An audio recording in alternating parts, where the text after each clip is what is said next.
Bonne nouvelle, hein, vous avez visité un bien et vous êtes prêt à faire une offre.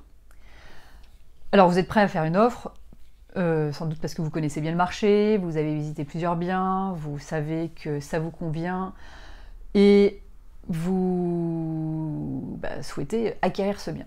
Donc première chose, en fonction du marché, vous savez que vous avez le choix entre, ou la possibilité, la liberté, j'ai envie de dire, de faire une offre au prix ferme. Donc ça veut dire que vous êtes prêt à... Enfin, si le vendeur accepte votre offre, vous allez acquérir le bien. Ou bien vous pouvez négocier. Donc en général, c'est fréquent que les biens immobiliers se négocient. On achète... c'est vrai qu'il y a des villes où les biens partent très rapidement, comme à Paris par exemple. À Paris, d'autres grandes villes, Lyon, Bordeaux, c'est effectivement le marché est très fluide. Par contre, en général, malgré tout, on négocie. Vous allez donc faire une offre, soit au prix, soit une offre négociée, au vendeur ou à l'agent immobilier qui représente le vendeur.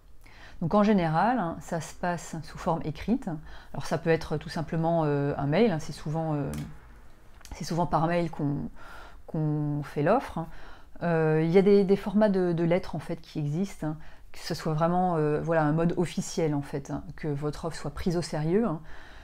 Vous allez donc rédiger une lettre assez brève, expliquant, voilà, cher monsieur, j'ai le plaisir de vous informer, de me porter acquéreur pour tel bien situé à tel endroit, visité à telle heure, tel jour, pour la somme de tant. Et vous indiquez la somme en chiffres et en lettres. Alors une recommandation, c'est d'indiquer également jusqu'à quand votre offre reste valable. Puisqu'on ne sait jamais, il y a des vendeurs peut-être qui prennent un petit peu leur temps avant de décider, qui gardent des offres sous le coude.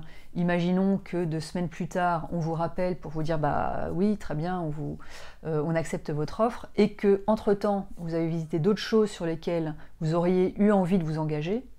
Eh bien, le fait de mettre une date limite de validité de votre offre dans votre lettre, ça vous permet d'être fixé si vous voulez.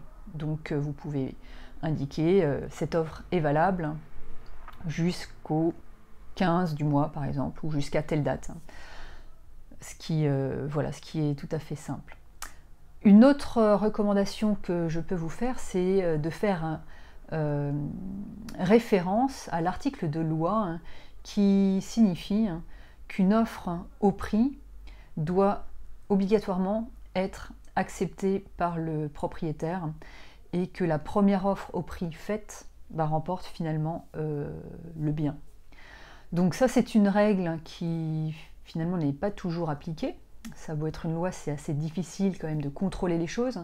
Par contre, le fait de l'écrire, ça coûte pas grand-chose et ça peut donner mauvaise conscience à un propriétaire qui hésiterait et qui aurait envie de laisser son bien au 2e ou au 3e acquéreur potentiel ayant fait une offre au prix. Ça peut arriver sur des petites surfaces, dans des villes où les choses bougent très vite.